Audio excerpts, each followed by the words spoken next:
husband, 31M, and I decided to spend Christmas with his family for the first time since my daughter was born last September.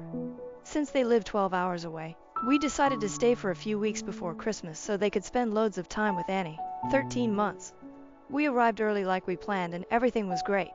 I've had a few disagreements with my mother-in-law Trish, 56F, in the past over my parenting style. She criticized me for using disposable diapers, buying baby food from the supermarket, and not raising Annie as an organic baby, but everything seemed great.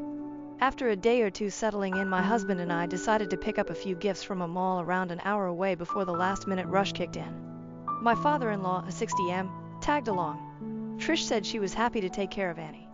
We got back a few hours later and Annie was down for a nap on a blanket I didn't recognize. Trish said one of her friends dropped by and gave it as an early Christmas gift. It looked pretty old worn, but I figured one of her hippie friends was just recycling it. The next 2 weeks were fine, aside from Trish making a point to prepare meals for Annie from scratch. I mentioned this to my husband and he said to just let her be. Annie mostly mushed the food Trish gave her with her hands through the bowls on the floor, as she's been doing at the moment. Trish said it would take her a while to get used to nutritious meals. I was getting sick of her meddling, but it was only for a few weeks, so for the sake of the holidays I let it slide. The day after Christmas, Annie was really unsettled and wouldn't stop fidgeting and crying. I took her temperature and she had a fever, so I kept an eye on her for the next few days and it thankfully started to go down. This morning, she started to get a rash and blisters on her arms and legs and I freaked out. I was packing a bag to drive to see a doctor when Trish asked where I was going. I told her Annie had a rash and I was taking her to see a doctor. She got a weird smug smile on her face and told me there was nothing to worry about. When I asked her what she was talking about, she said without even looking at Annie that what she had was just chickenpox.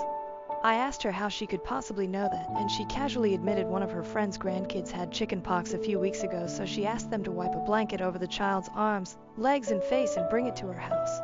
At this point I couldn't believe what I was hearing, so I asked if that blanket was the gift Annie was sleeping on. She said it was. I lost my shit. To be honest, I don't really remember what I said because I was up most of the night for 2 days checking on Annie. I just unleashed on Trish asking what the fuck was wrong with her. My husband and father-in-law came to try to calm things down and Trish dug in her heels and said chickenpox was the best and most natural thing for Annie to build up her immunity. I already have a vaccination schedule in place with my pediatrician and she was booked in to get immunized for chickenpox at 18 months. We drove to see the doctor and he confirmed she had it.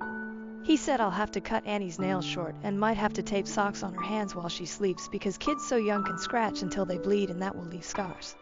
On the drive back, my husband started making excuses for Trish, that she was only doing what she thought was best. I couldn't believe he was defending her and we fought most of the way home until I told him to stop talking to me. Annie's been scratching like crazy and I just had to tape socks over her hands. Trish tried to talk to me when we got back and I told her to get out of my sight. We were meant to stay until Wednesday, but I just finished packing up our stuff so we can leave first thing in the morning. I'm so angry I can't even think. Whenever I hear Trish moving around in the kitchen, my heart starts beating faster and I feel like going out there and grabbing her by the hair. I don't ever want to see her again or let my daughter see her again. What can I say to make her and my husband realize the enormity of what she's done? I don't think I can speak coherently to their faces until Annie gets better. TL.dr. Mother-in-law deliberately infected my daughter with chickenpox. I'm so angry I feel like physically harming her. I need advice on what to say to make her realize what she's done. Relevant comments. When asked why her daughter wasn't vaccinated for chickenpox, she's up to date on her vaccination schedule. She was vaccinated for measles a month ago and booked in to get the chickenpox vaccine at 18 months old, as normal. Top comments. Fruit punching. If someone did this to my child, deliberately infecting them with a disease without discussing it with me, with the malicious intent of undermining my parenting to teach me a lesson, they'd never see my child for extended periods or unsupervised again. Deleted. Your husband better step up and act like a father and stop acting like a son. Update. Thank you to everyone for your comments, inbox messages and advice after my original post. I read all the comments and messages and they genuinely helped, especially the home remedies on how to stop itching. Since my first post was locked and deleted, I hope it's okay to briefly summarize here. Over the holidays, my mother-in-law Trish, 56F, deliberately infected my daughter Annie, 1F, with chickenpox by wrapping her in an infected blanket while she was left alone with her for several hours. Trish didn't tell anyone what she had done until Annie came down with a horrible fever and rash.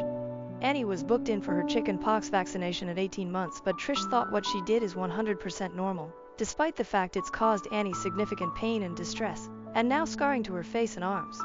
When I found out what she did, I was livid and had a shouting match with her and packed up our things to leave the very next morning. It soon came out my husband Jack didn't think Trish had done anything wrong. On to the update.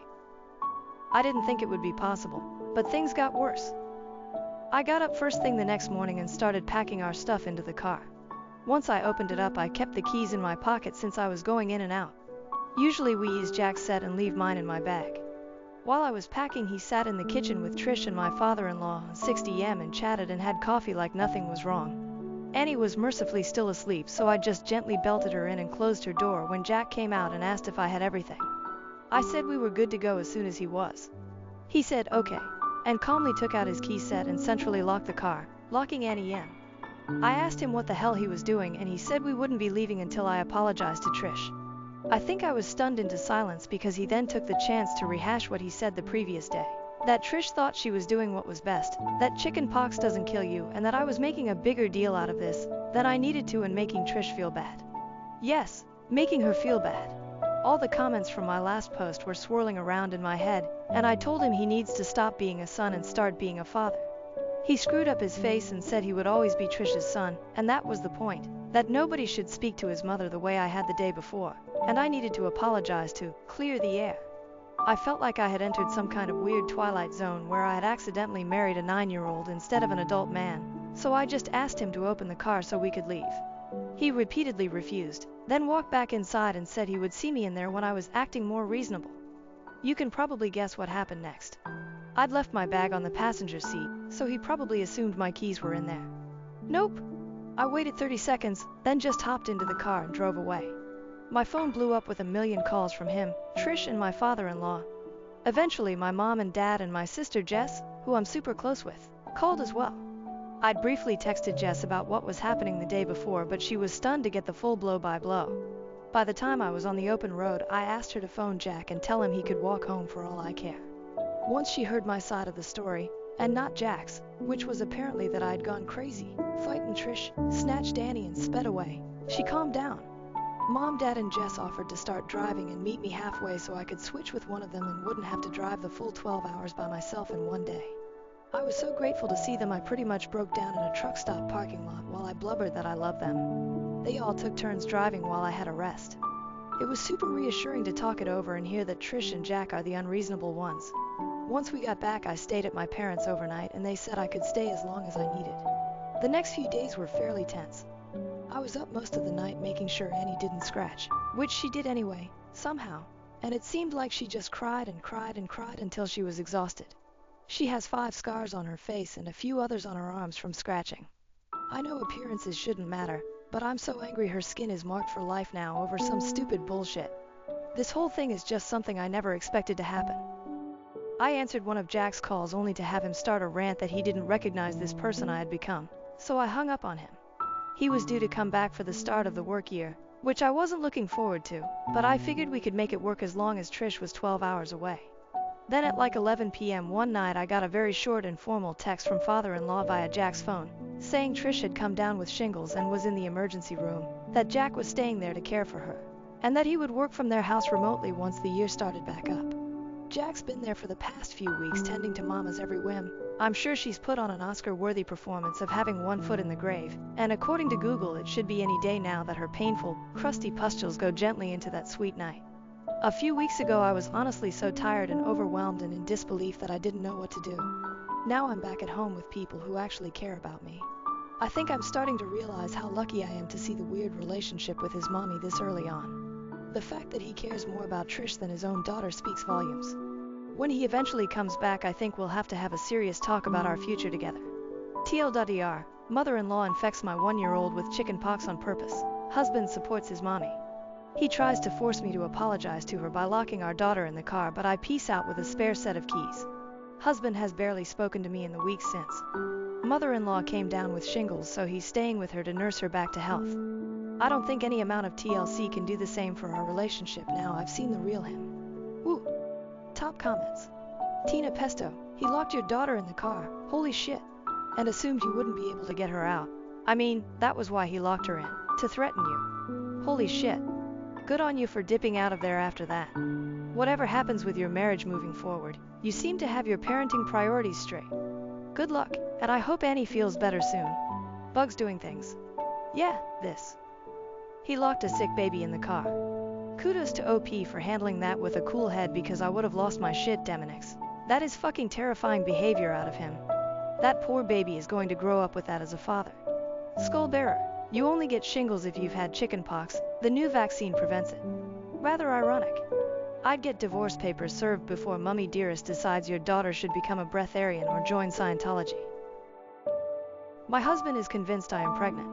I'm not, but he won't believe me. What should I do? I'm truly at a loss here. This situation has gotten worrying and I don't know what to do with it. After about a week, my husband became convinced I'm pregnant. I have no idea why, because I'm not. We haven't even started trying, though we do have plans in the future. We were just making conversation and yeah, I did mention feeling tired. But that's all. A few hours later he just came in so excited. I told him I'm not, but he won't let it go. He has made remarks about how happy he is, what a wonderful mother I'll be, what our baby will be like. Not all the time, but it has come up multiple times a day. I told him I'm not. I even took a test, because even I started wondering, and it was undoubtedly negative. I showed him and he just got annoyed, said tests can be wrong. He didn't speak to me for the rest of the evening. The next morning he acted as if nothing happened. When I tell him I'm not, he just kind of shuts me out. I lost my shit yesterday when we were in bed and he put his hand on my stomach, told him he's acting crazy. I'm not pregnant and his behavior is scaring me. He went to sleep in the guest room after that and left for work early in the morning. I haven't seen him or spoken to him today. I'm just at a loss. I don't know where this obsession is coming from.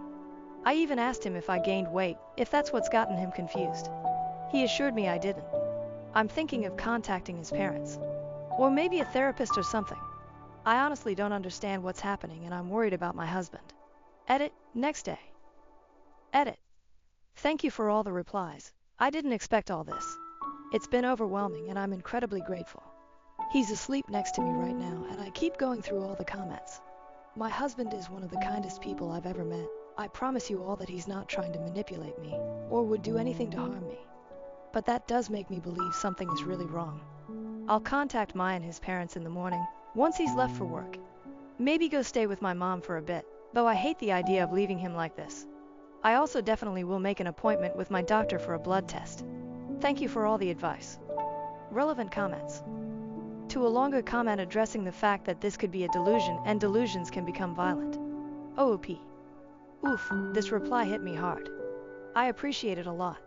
I'm very torn. I love my husband very much and am worried about him right now, but I feel increasingly uncomfortable at home as well. Commenter, downvoted. The whole phantom pregnancy thing usually only affects women. But one supposes a guy could have it too. Obviously, as time goes on and you don't produce a bump or a baby, he'll recognize that you're not pregnant. But this probably isn't some profound mental illness on his part. Just the fervid wish that you could both start working on becoming parents soon. Maybe talk to him about your timeline. At 32, he's probably just more in the ready-to-be-dad phase of life than you are in the ready-to-mom phase at 26. So remind him that you've still got time. OOP, downvoted. I'll try to do that. It just feels like such a weird response to wanting a child.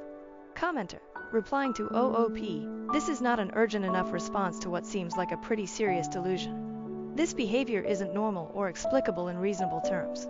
OOP, fair, it is very unlike him. I might call my mom, ask her if I can stay with them for a bit. If only to get all of this sorted. I just want him to snap out of it.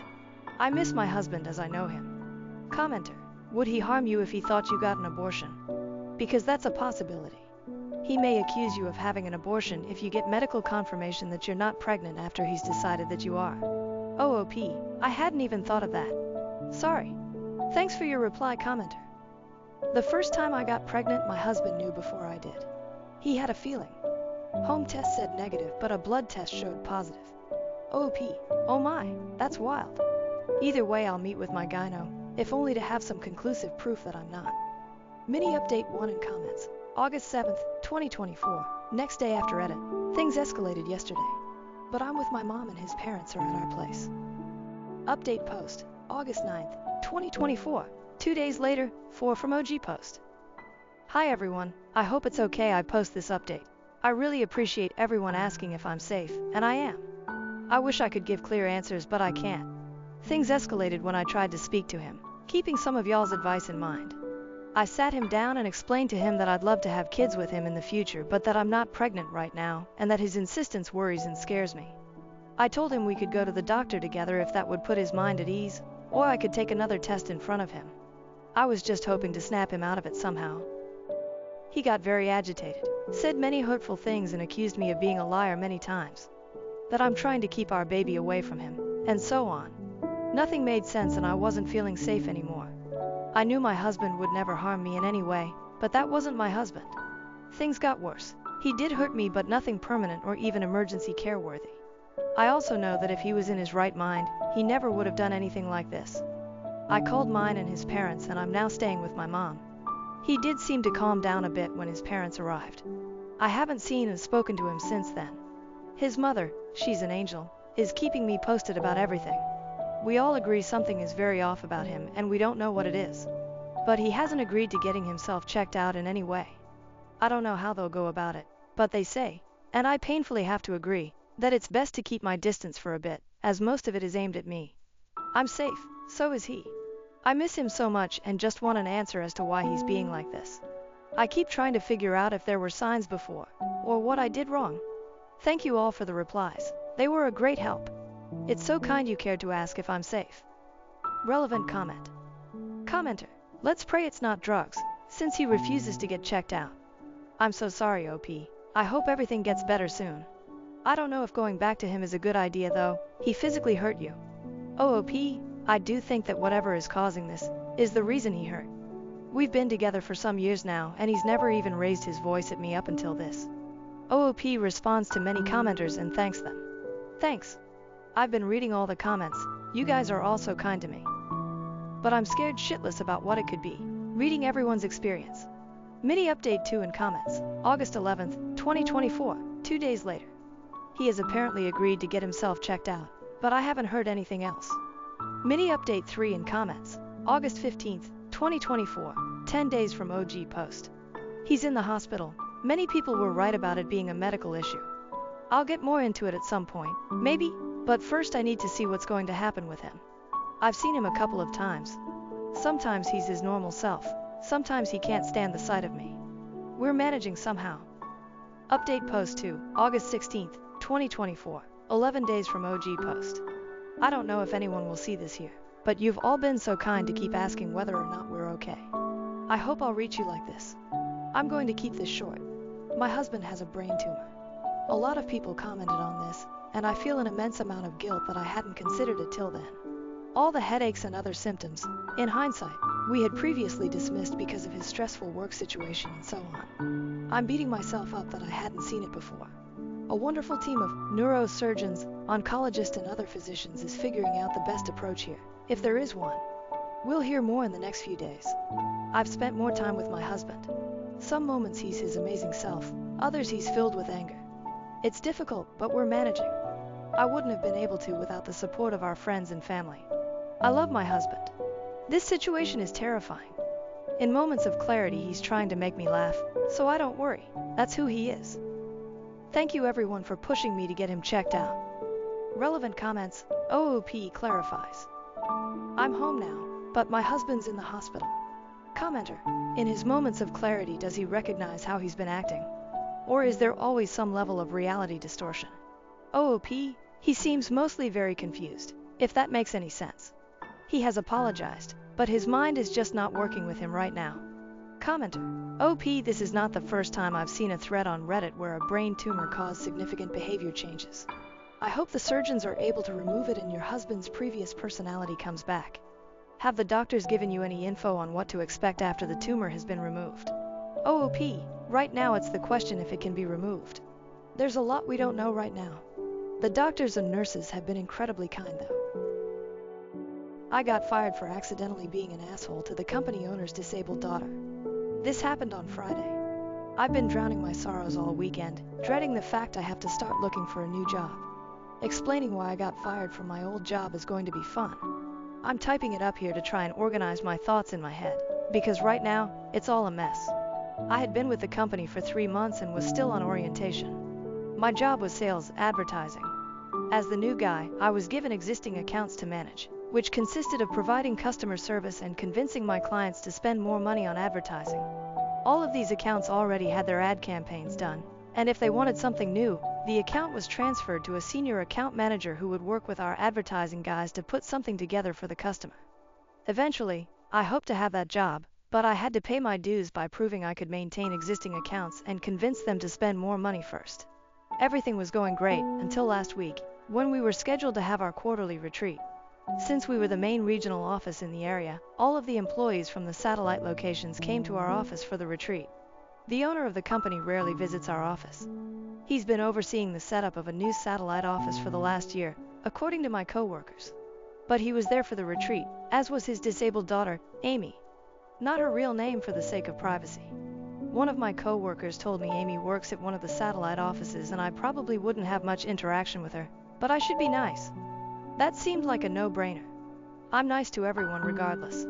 I won't claim to be an expert on Amy's disability, but it seemed like she had childlike mannerisms and struggled with expressing herself. She also had some problem with motor skills. I'll describe the only interaction I had with her prior to the incident. I went to refill my coffee and Amy was in front of me, getting her coffee. I watched her struggle with getting condiments added and putting the lid on, so I politely asked if she needed any help. She thanked me, said she did, and let me finish making it. While I was making it, she said she hated coffee, but her dad made her drink it because she had to, in a loud voice, always alert. I smiled, said that was definitely important, and handed her the cup. She thanked me again and went back to the office her dad was using, where she had been most of the day. I felt like I had been a good Samaritan and went on my way. Most of the retreat is team-building exercises. Prior to the incident, Amy only participated in the puzzle race, where groups put puzzles together without the box art to see which team can finish faster. Amy wasn't in my group, so I didn't have any interaction with her there. Neither of our teams won. The big event, and the one that everyone seemed the most excited for, was the last activity of the day. Our boss gave us a list of potential clients. We were supposed to select 3 as a group and put together something to attract the customer. We were told we would be judged on our creativity. My group explained that we could do pictures, slogans, jingles, whatever we wanted. Each person expected to work on one individually, then work with their group to polish it up before it was presented to everyone. It was kind of a big deal because at previous retreats, there would be clients on the list the owner was already close to bringing on board, and if you impressed the owner, you might just land that account. I went with a jingle, rhymed a few words, and recorded it. It was silly but fit the brand. My group gave me some pointers, we made some improvements, and I recorded the final product for submission. I helped my team with their projects until it was time to turn everything in. After everything was turned in, we gathered in the big conference room to critique each other. The owner went through them one by one. If it was a picture or storyboard, he'd put it up, read it, and we'd make comments. Good or bad. There were some that were great, which drew a lot of compliments, and some that were really bad, which we laughed about as a group. You could tell the senior account managers didn't care much about the exercise or put much effort into their pitches. Nobody seemed to get upset or offended, regardless of the feedback. When my jingle was played, it got a lot of comments, not all of them good, and I took the feedback with a smile. After getting my feedback, I felt a little more comfortable about sharing my thoughts on other presentations. I gave what I thought was valuable feedback to a few products, laughed at a couple others, and then a rather crude drawing was put up for the exact same company I had chosen. I immediately joked that, well, at least my jingle was better than that. Did a 3-year-old draw it? And laughed. To absolute silence. I was really confused because plenty of people had made jokes and everyone laughed.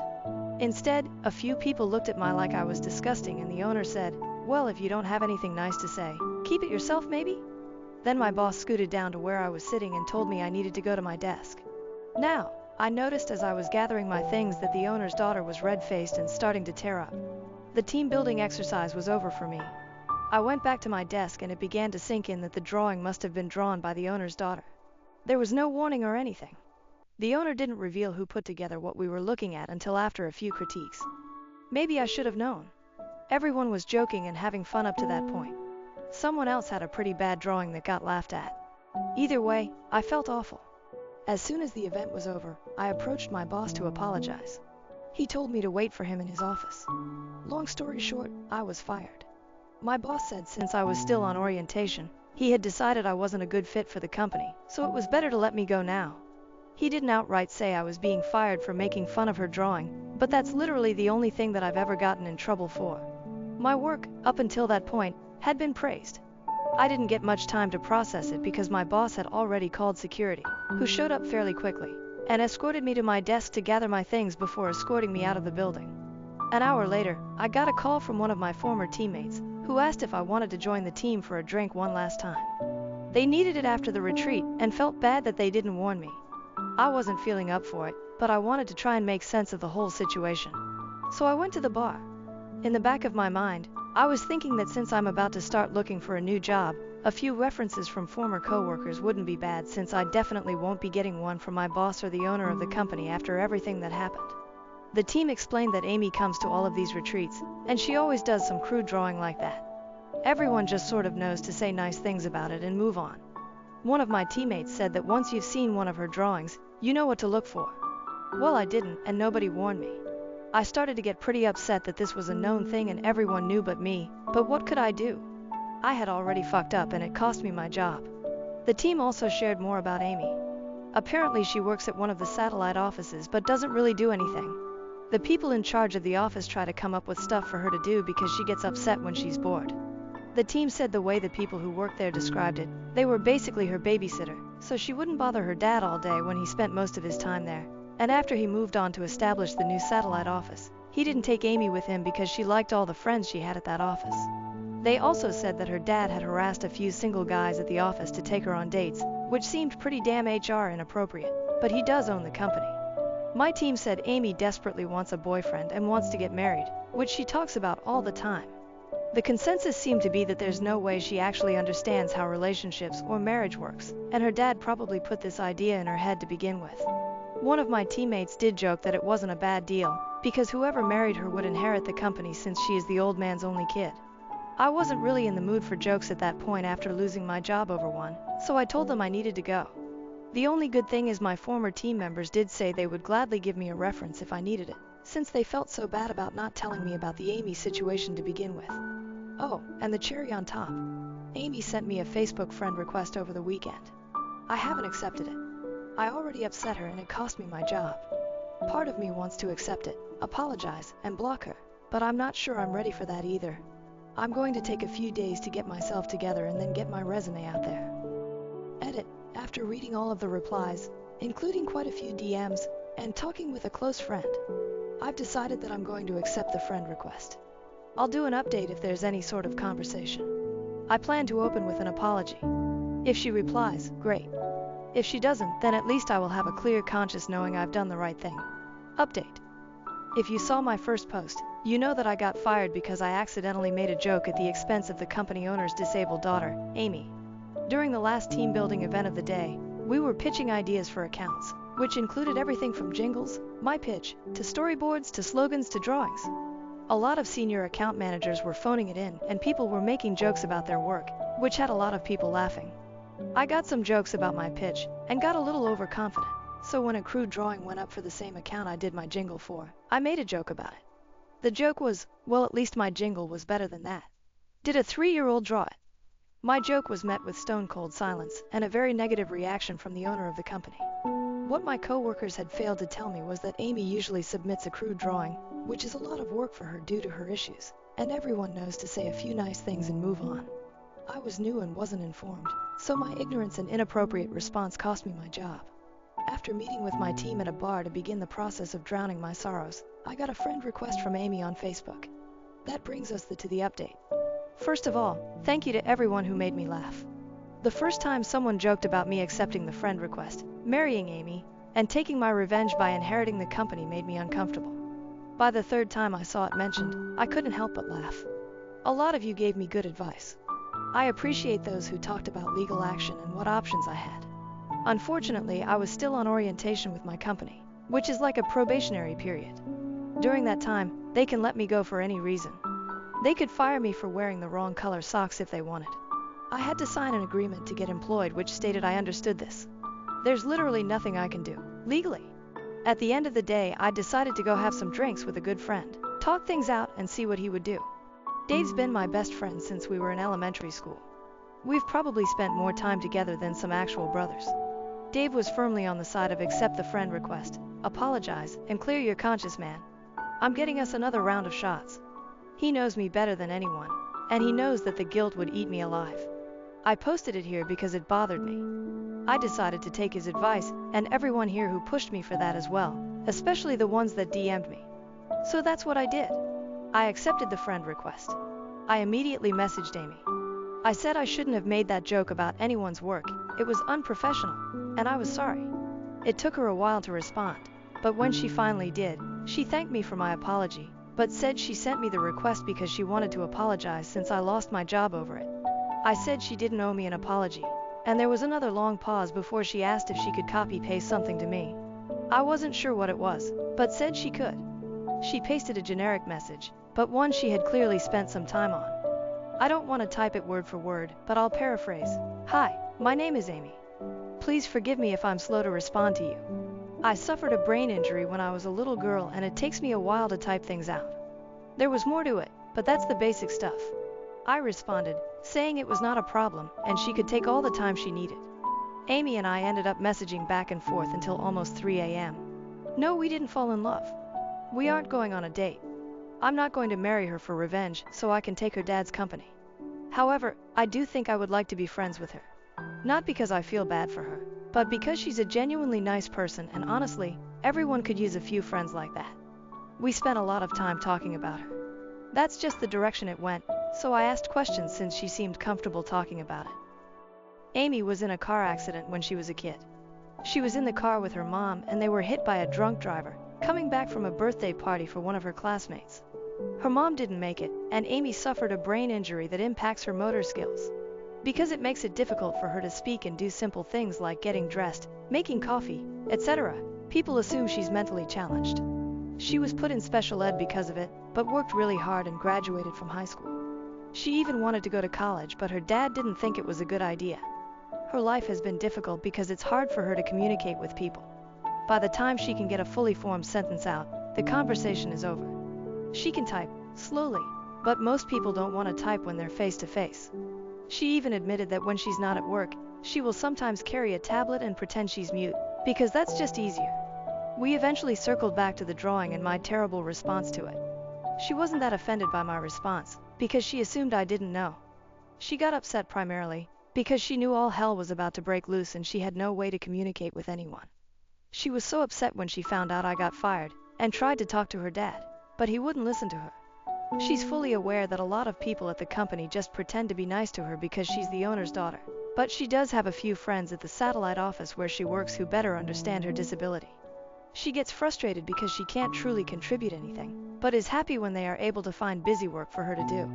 It might take her all day to do something another person could do in a couple of hours, but it's better than sitting around bored all day.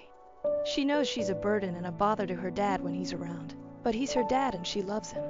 She wishes every single day she was a daughter he could be proud of, rather than a burden. She tries talking to him via emails and text messages, but he usually doesn't respond. If they're in the same location, he'll just walk over and respond verbally, which is frustrating, because it becomes a one-sided discussion with her unable to do anything but give simple one-word answers like yes or no. She also thanked me again for helping with her coffee. She said that when she was younger, she tried to do everything by herself, and would get mad when people helped her. But now she's learned to appreciate the few who do. Most just stand there and look away, pretending to patiently wait for her to do it on her own. It was getting late for both of us at that point. Really late. It takes her a long time to respond to messages. There's misspellings. I get why someone would assume she's mentally challenged. I myself referred to her in my first post as having childlike mannerisms, which was a misunderstanding on my part. When she tries to force words quickly or emphasize something, she gets really loud, which makes her sound like an excited toddler rather than an adult trying to have a conversation. We ended our talk last night agreeing to talk again sometime. She asked if I had watched the first episode of House of Dragon yet, which I have, and she asked if I'd like to talk about it after she watches it. I told her I'd love to. So that's it, that's the update. Sorry to those who expected me to steal her dad's company. I'm definitely not doing that. Talking to Amy did make me feel a lot better though. I don't know how I'm going to handle the whole firing thing at my next interview, but a few of you suggested I just leave a gap on my resume, and I may just do that. I doubt there will be any future updates, but at least this has a happier ending than my first post. TLDR, since a few asked for it in my first post.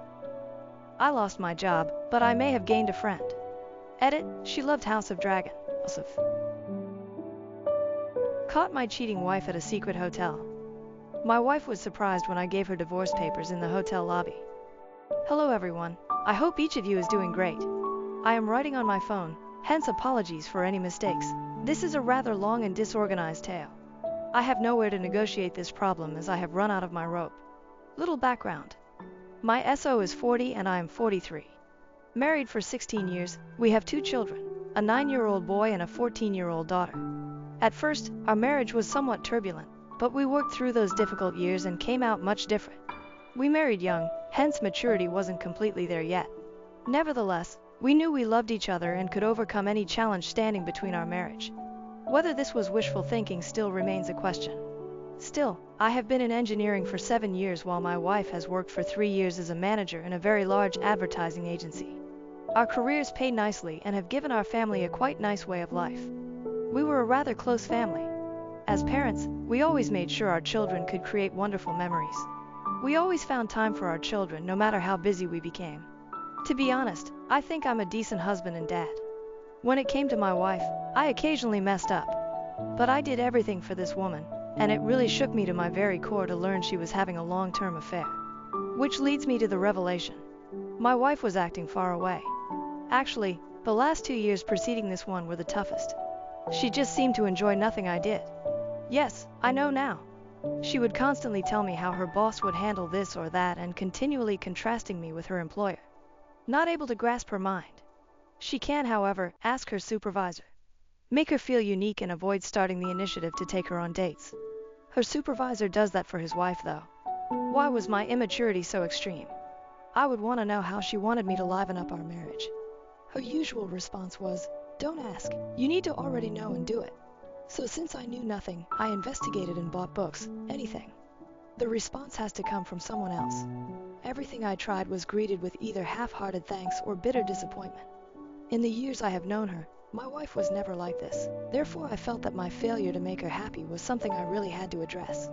Little did I know, the entire time the repairing was being done by someone else. We were really close to her employer and his wife. They have children as well. The children adored one another. We brought them to our family trips to the park, barbecues, arcade gaming days. We have gone to theirs and they have visited our place many times. Not surprising that we grew close. When I told her boss about our marriage issues, he offered wise counsel. He seemed to be a great man. Still back to the discovery though. The demands of my wife to better myself where the marriage was concerned had emotionally worn me out. Her attitude really surprised me since, up until now, I had felt our marriage was wonderful. She was thus busy chuckling and laughing one night while messaging someone. Curious, I was also next to her in bed. She fiercely pushed away from me the instant I leaned to get a look. She asked me right away what I was doing, furious. She withdrew to the restroom when I told her I wanted to find out what the joke was and she said it was none of my business. That is the day I realized, deep down, that there was an affair of sorts underway. Though I lacked evidence as well. The next day I asked her straightforwardly, making a mistake. She was enraged and claimed no guilt. I wanted the truth badly even if I lacked access to her phone. She balked when I asked for her phone. She handed me the phone hesitantly only later in the evening. She deleted almost every text message she sent to particular individuals. I could tell since some of the exchanges sounded contradictory and others seemed absolutely ludicrous. I returned the phone to her, and we didn't talk about it until a month later when I got a friend to check the phone and retrieve erased texts. My wife had received another phone earlier and seldom used the one she handed me. Some books were found, and it was via bits and pieces that I at last found evidence of an affair underway. And you already figured it out, with her supervisor. I waited since I knew she would find some way to wiggle out of it if I addressed her then and there. But I was a wreck too. My only thought was on how it would impact the children. The scenario was terrible. I started crying in front of my friend. 3 days later I ordered How to Help Your Spouse Heal from an Affair. Still not ready to give up the marriage. If you are shaking your head, it is okay. I began reading, expecting that if I showed my wife, she would stop this crap. I wanted the marriage saved and my wife back off. She had told me they had an emergency at work and not to wait for her, so I had intended to chat to her on that Saturday to sort things out. Of course, I called the office on the day to verify the narrative she told me and got no response. Saturdays are not open. I tried her phone but there was no response. On Sunday, around 2 in the morning, she returned home, showered right away and went to bed. When I questioned her about her late arrival, she sidestepped the inquiry by claiming she had already advised me not to wait for her. I was tired of this. I left her the book I purchased absent-minded. She did not care. I was hurting. She didn't care when she saw me in agony. To find out, I asked the wife of her boss whether she knew anything. I still don't regret doing it since I was so yearning for stability. Finding out startled her as much as it did me. She wanted to face her husband, but I advised her he would most likely lie and try to cover it like my wife did. We got together at her residence to go over what was happening, and I handed her the meager evidence we had. She needed further proof, hence we both set out to compile data on our respective sides and then compare them. Starting to spy more on my wife, she followed suit with her husband. She found clear evidence quite easily on her end. Her husband was so conceited that he omitted deleting the texts on his phone between him and my wife. The small notes I'd discovered earlier at last made sense, and we now knew 2 years had been the duration of the affair. I was enraged, just as the wife of the employer was. I wanted retribution on them as well as she did. Everywhere they slept, her house, my house, fancy hotels, business travels. Reading all that made one queasy. They even emailed each other pictures, but we decided to overlook them since we wanted not to damage ourselves with the pictures. Though not an affair ourselves, we sought retribution. We both resolved that they could have each other if they so desired. About the same time, we each gathered divorce paperwork. We were dead set on it. We acted our part. Our husbands were unaware of what we knew. Our ducks were back then in a row, once more. This time, working with the wife of the boss, we knew exactly where and how they would be received. We knew the motel they had reserved for their good weekend. I visited there together with the sheriff. While the sheriff arranged everything, I waited in the lobby. My wife was called to come down from her room. She dropped down wearing a bathrobe and, I worry, nothing else. She was terrified and asked me furiously what I was doing there. Though not too distant, it was rather a distance from our house. The sheriff wanted her name and details confirmed. She responded ambiguously in the affirmative and was served. Seeing the startled expression on her face was quite fulfilling, but I chose to leave knowing the job was done as I did not want to bring it under discussion.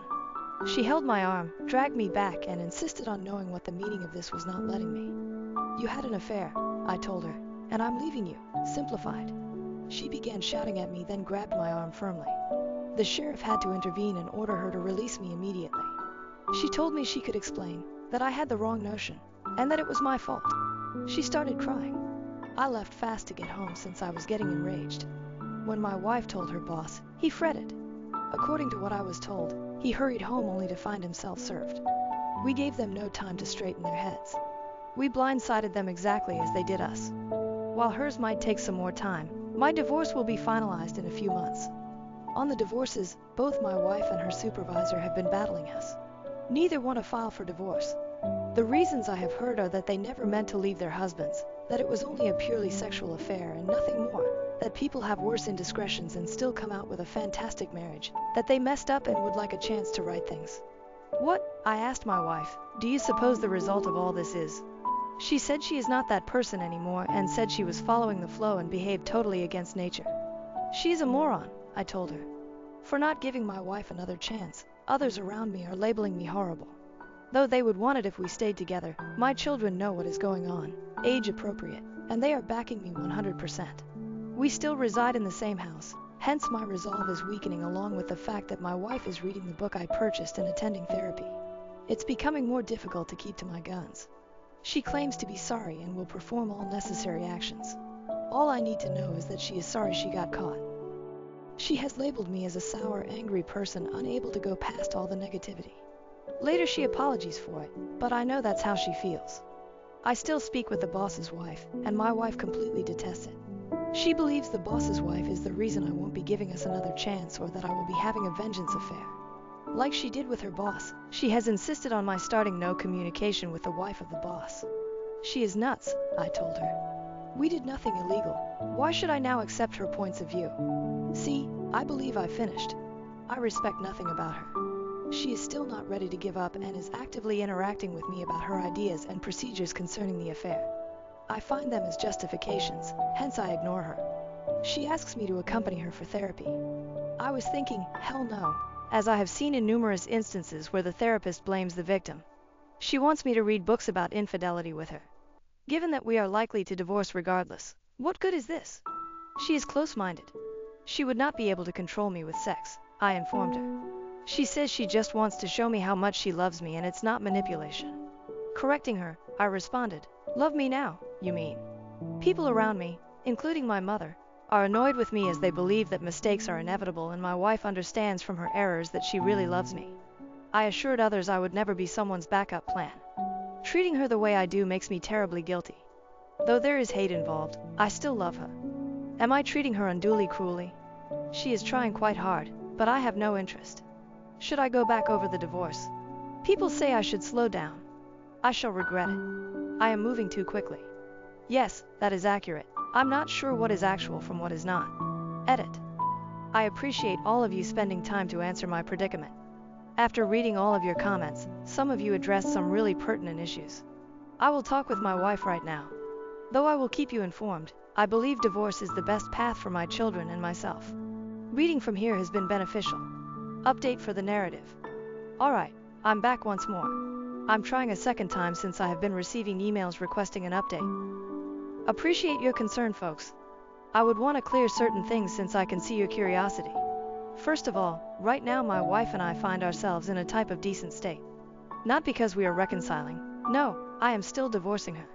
Taken down by the automat, the previous update I uploaded thoroughly described our circumstances.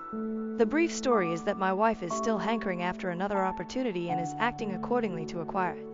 I won't give it to her as her affair was far too long for me to recover.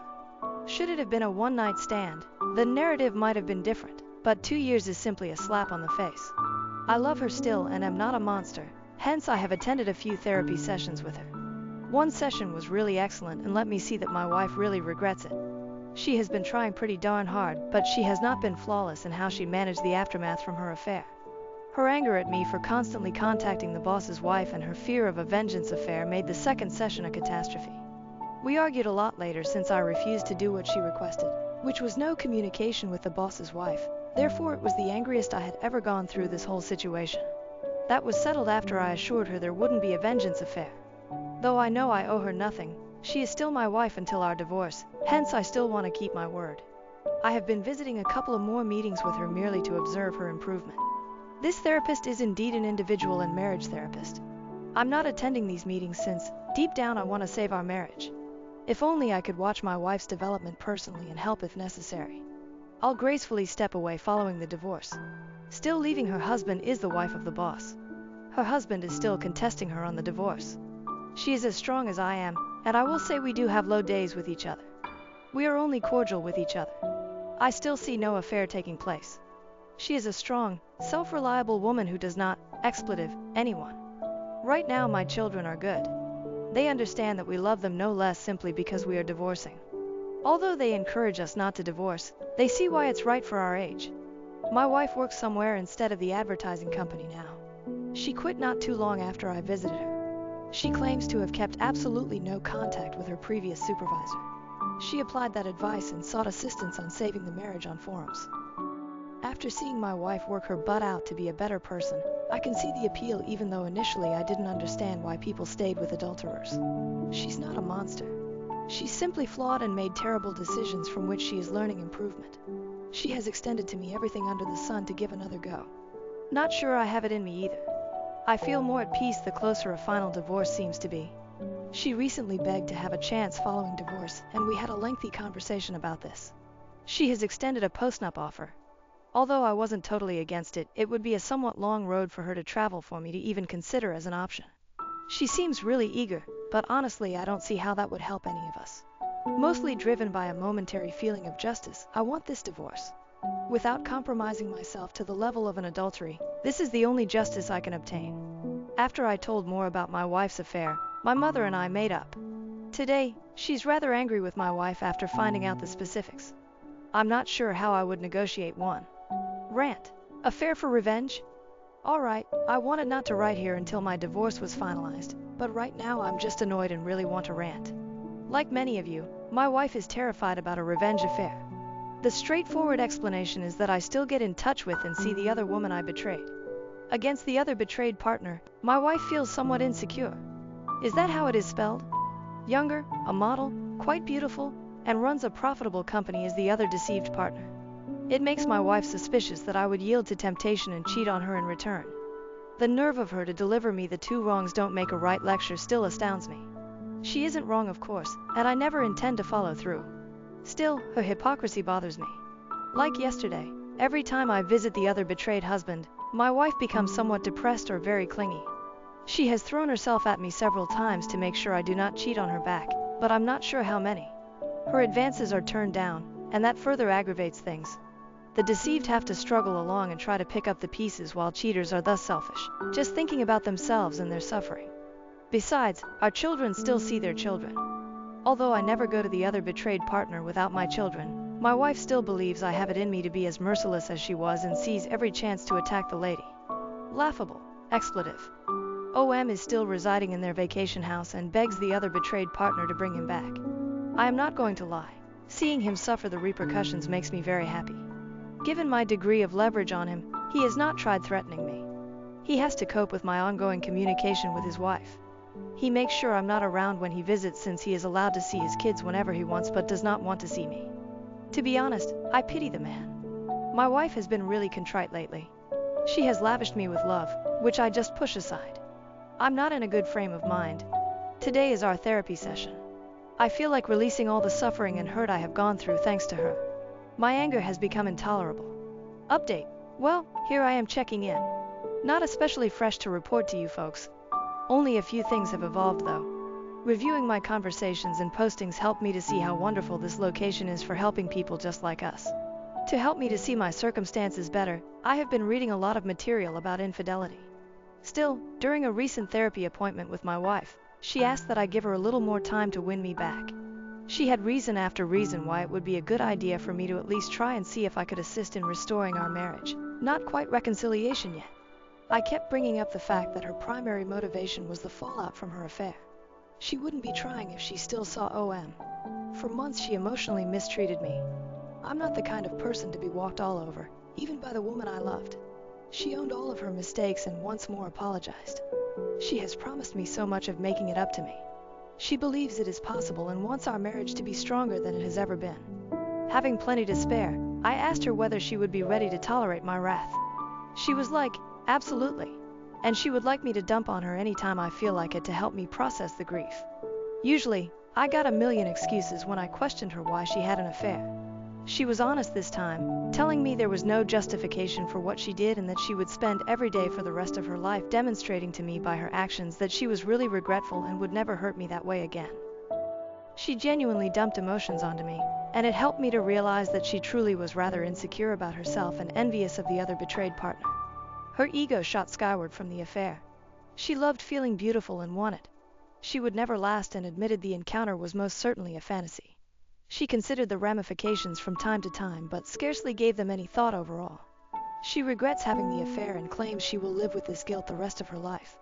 She most likely will never forgive herself. She informed me she could never hold a candle to the other betrayed spouse, and the reason she was so sure I would cheat again was because the other betrayed spouse is not only gorgeous but also a lady with integrity. Not once has the other betrayed partner ever threatened her or behaved meanly toward her. It was all my wife's fears, and maybe the fact I was furious with her for turning on me. It gets fascinating here. The therapist asked me what it would take for me to give my wife's offer some thought. Not one thought came to me. Since what I presently have is a fake of a marriage and I never signed up for it, I was honest and told her, a time machine. She informed me that every marriage deals with issues ranging from death to adultery. How those issues are handled reveals the resilience of a marriage. I told the therapist to concentrate on my wife instead of us as I really couldn't believe where this talk was leading. The therapist advised me that my incapacity to pay attention to logical arguments could be a communication-wise issue. I agreed not to disagree. During the journey home, my wife and I had a long conversation. She asked whether her affair had made me feel emasculated.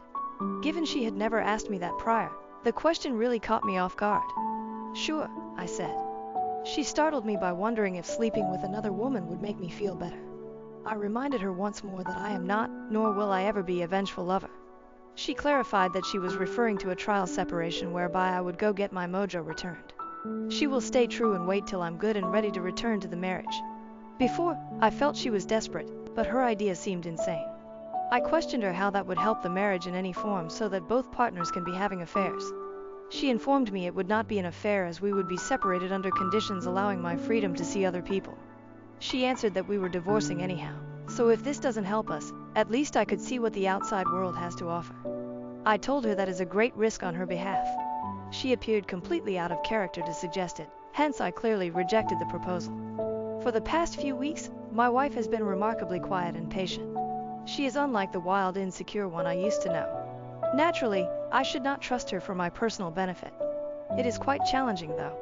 She has been really giving in the divorce, even if she doesn't want it.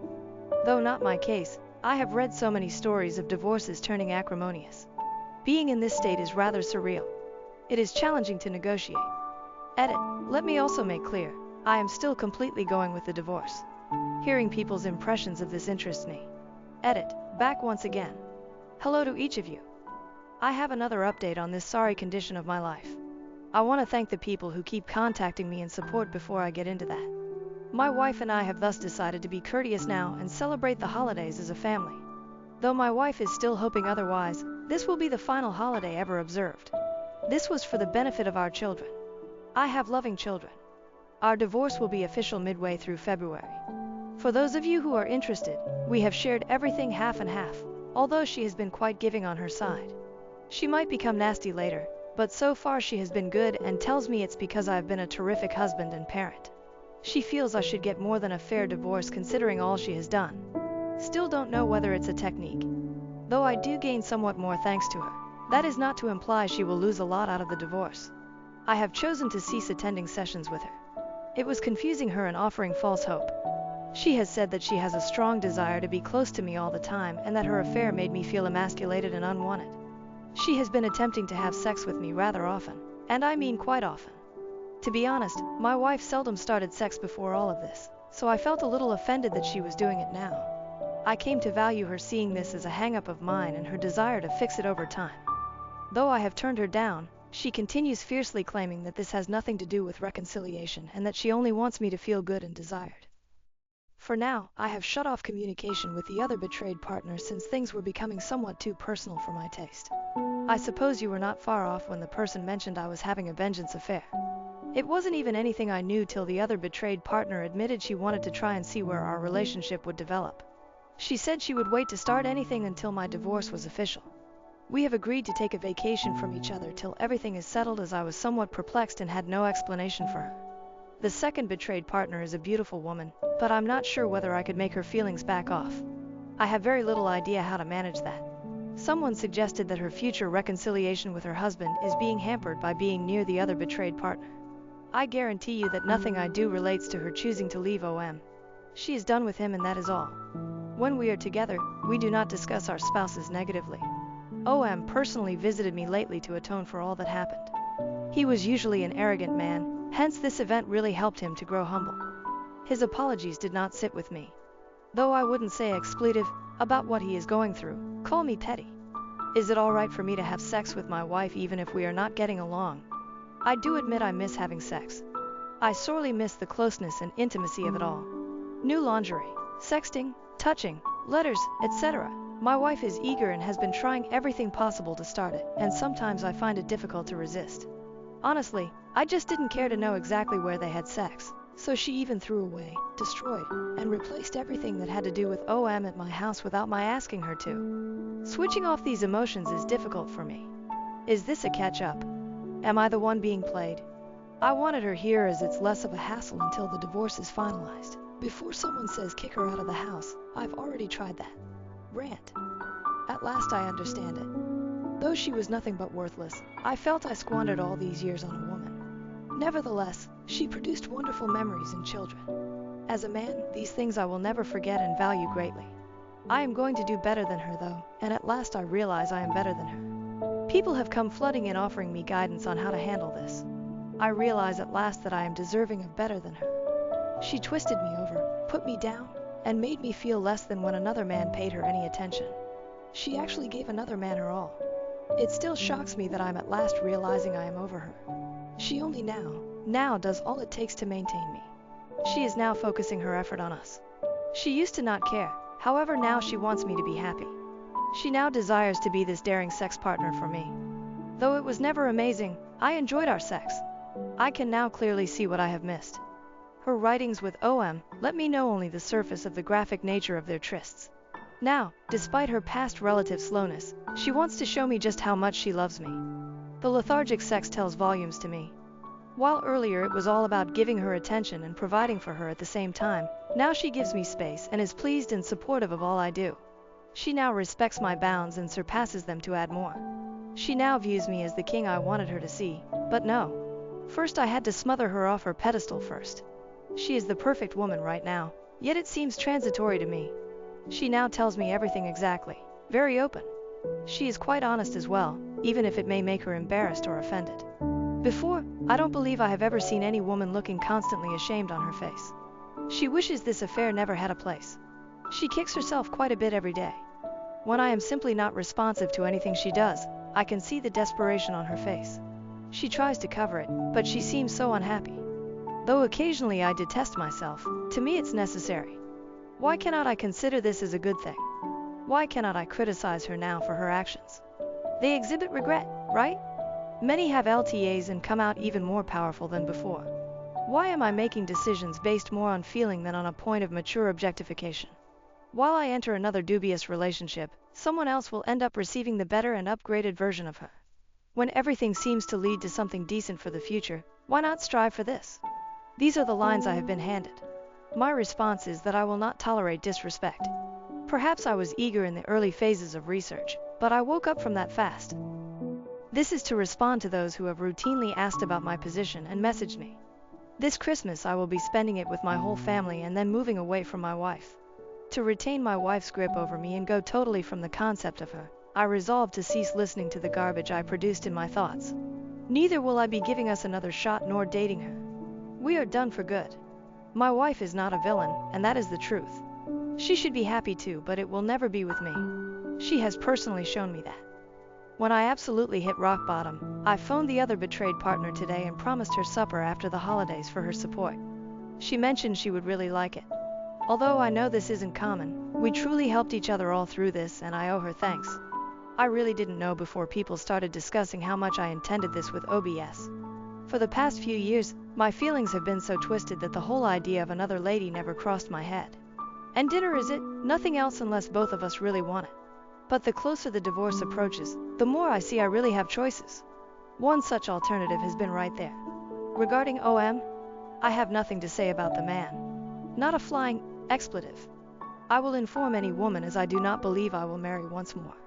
Though my divorce has not been particularly difficult, I am nonetheless losing a lot of money. Today, the whole concept of marriage seems to be a hoax. I apologize for just now being so cynical. Though I'm jaded, I want this essay not to insult anyone. I realized how little I got back after giving this lady my best years. Happy holidays. You won't be seeing me for some time. Update. Formally divorced. It has been long since I expected.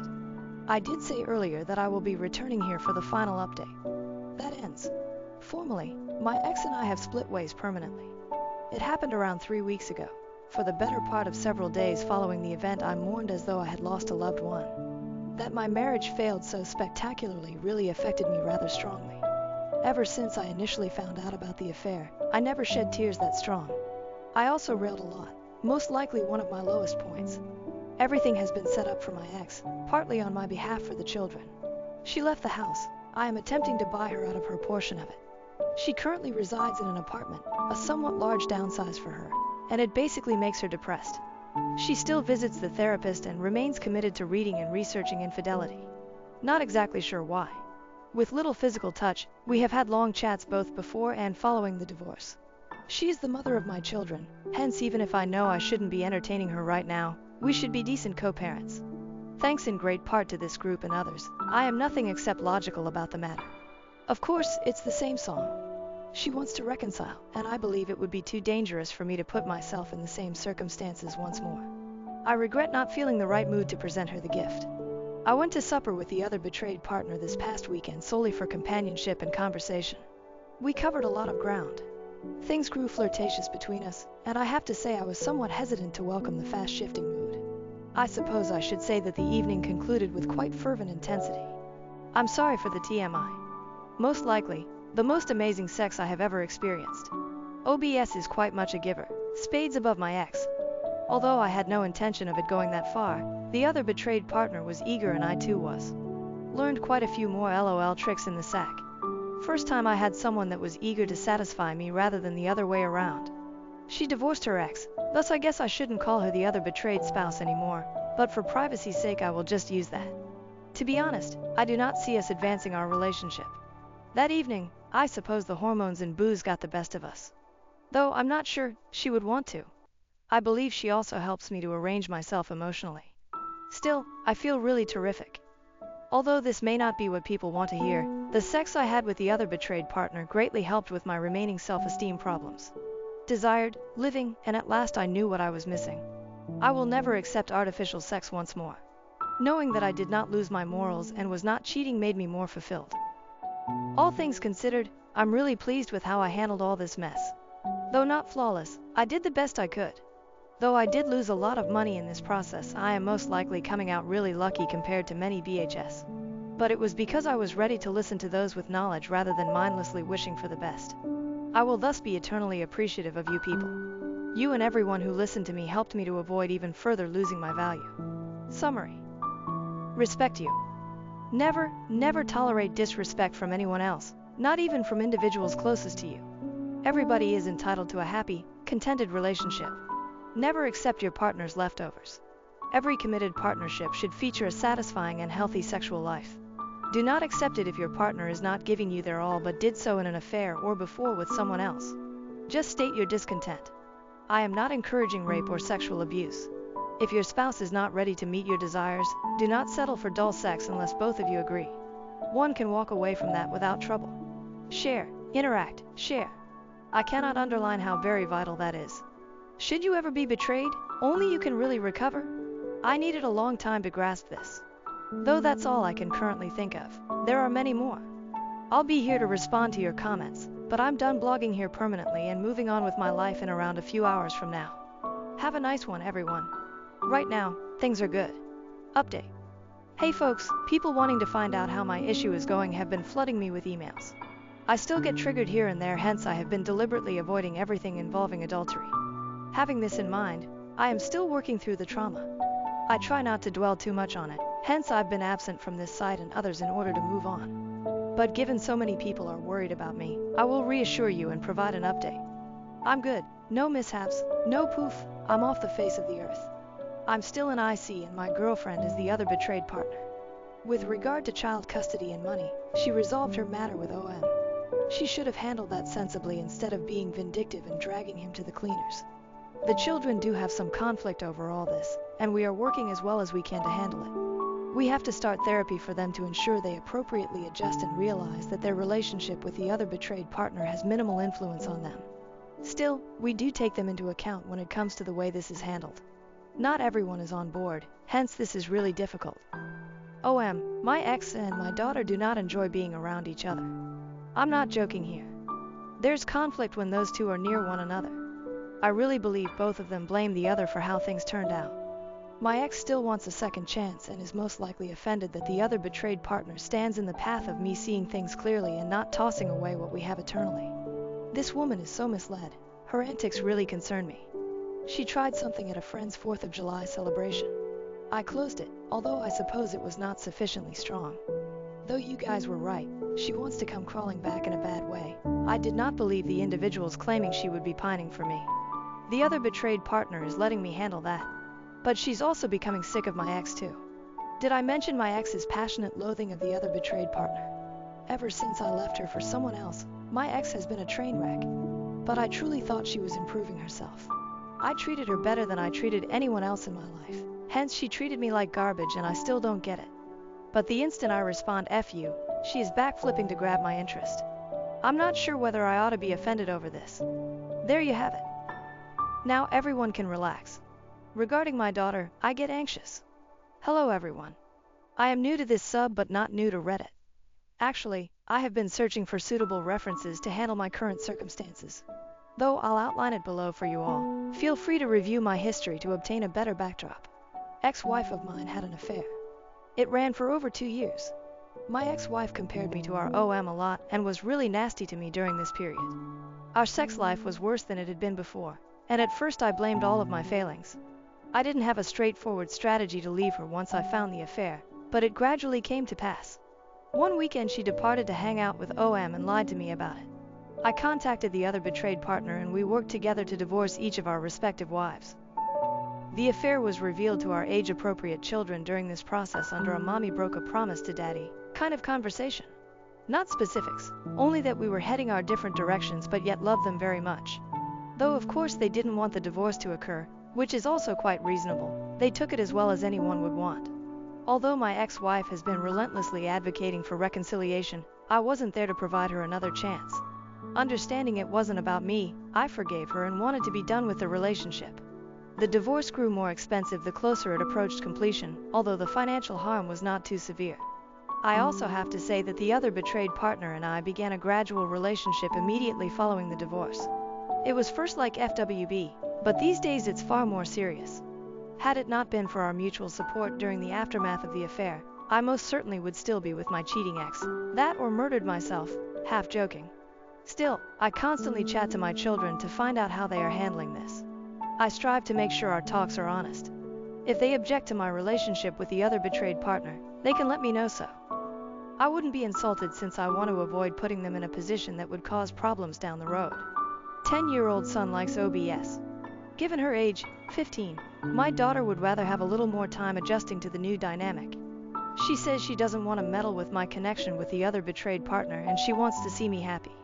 I told her I wanted her to be happy too, even if it is not her place. She can say so, and I wouldn't mind, if she prefers the other betrayed partner. She claims she just needs some time and is good with the other betrayed partner. About good partnerships, we have had several conversations with them. My daughter and I have had a lot of conversations regarding her concerns and worries. She seems generally quite helpful to me thus far. The other betrayed partner, and my son, daughter and her 2 daughters are very subtle in our relationship so as not to overwhelm all the other engaged children. Everyone, even OM, is in therapy. But that is a different matter entirely. This is clearly an unusual circumstance, as you can observe, which brings me back to my kid. The affair and choices taken have clearly affected her relationship with her mother. She tells me straightforwardly that she hates her as none of this would have happened without her. She is quite defiant with her mother. She pushes off her mother's attempts at affection, sulks when it is her turn to take her, and even curses at her once, which results in me stepping in and instructing her to be respectful, which she followed in that incident. The two had argued, and it worries me greatly that my daughter is suffering in such a severe degree. Though there is only so much she can do on her own, my ex-wife is attempting to cope as best as she can. Since I chose to divorce, she wants my help in restoring a relationship with her kid. She was the one who cheated. I could toss her right back off. I am above that, yet it calls into question how I handled this. Concerns I have. My daughter respects nothing about her mother. My daughter doesn't know her mother mistreated her. She wants things to be back as they were. Although my daughter is in treatment, I'm not sure how much it is benefiting her. She seems overburdened since she believes she has no voice or control over the circumstances. She has managed my relationship with the other betrayed partner really effectively, but I worry she is suppressing her feelings. Divorce of their mother seems like I might have damaged their lives. Though I'm not returning to that poisonous person either. I really value any advice. Update: I know you folks are worried about me. Hey everybody, sure, I saw your chat requests and emails. I'm sorry for not getting back. I'm not active here anymore, but I am very much aware that some have been attempting to follow up on my position and this update will help to allay your concerns. Not a happy ever after, be advised. First let's start with the large elephant in the room. How are the other deceived spouses and I doing? Actually, amazing. Years ago, I would have gone after a woman like her if I realized she existed earlier. LOL. All joking aside, other from her I've never had a closer bond with any lady. I had no idea what a good relationship looked like as my ex-wife put me through the grind so often. Though I still have self-doubts, the other betrayed partner is a great friend and has supported me through this. I really love this gal quite a bit. I feel the same way about her and she has repeatedly shown me time and time again that I mean a great deal to her. Nothing more than a girlfriend though. I have questions about the entire concept of marriage. We still conduct things behind closed doors and minimize involving the children in the full relationship process. Indeed, though, the children are aware of our courting. Regarding the children, their start was really difficult. Who am I kidding? But right now they are getting along really nicely. I believe it largely relates to our close involvement in their life and ensuring they had someone to talk to when they encountered difficulties. Many therapies as well. Love the other betrayed spouse to bits. My daughter and son do. She interacts with children quite naturally. Her kids enjoy me much more than they did about 2 years ago. To really surprise me, her youngest began telling others that I'm her stepdad at events and gatherings I took her to. She said she loved me a lot and I made her mom happy, so she's happy I'm her stepdad. I was scared she felt forced to see me that way. You have no idea how emotional I became upon learning that. It felt like a ton of bricks from nowhere, but I did present a brave front. Though they presented a unified front to mercilessly taunt my son, the only boy and youngest of the bunch, I enjoy seeing my kids contentedly playing with OBS. Indeed, I'm not sure whether I should smile or grimace at that one. How about my unfaithful former partner? We get along rather well. She has been working very hard on her own to mend her relationship with her daughter. I was pleased when my daughter informed me she could find it in her heart to forgive her mother for what she did. Over these years, they have gone through a lot and have grown really nicely together. Still, I doubt my ex-wife has completely embraced our couple's way of life. She still seems to be seeking for or implying a second try. She still goes to individual therapy while working out at the gym. She seems far healthier overall now, but I don't really give a damn. I've reconciled with the past. Her issue stems from not following suit. Now, she talks more with the other betrayed partner. This is reciprocated, but the other betrayed partner routinely sees her with mistrust, as she should, given all that has happened. OM is a cause gone lost. I had no idea what a disaster the man would be. All that money and no brains would create. Currently he has a girlfriend, but his children hate her and are rather honest about it. I needed some time to realize how self-absorbing the man was. To be honest, I also dislike his girlfriend. She strikes me as being quite cruel toward the girls, materialistic and selfish. In other words, we are performing better than just good. I had my questions about whether this was the correct route, but given the hard work of the people engaged, it is working out quite brilliantly. Not a happily ever after, just right now. Well, you have it right. Now everyone may relax easily.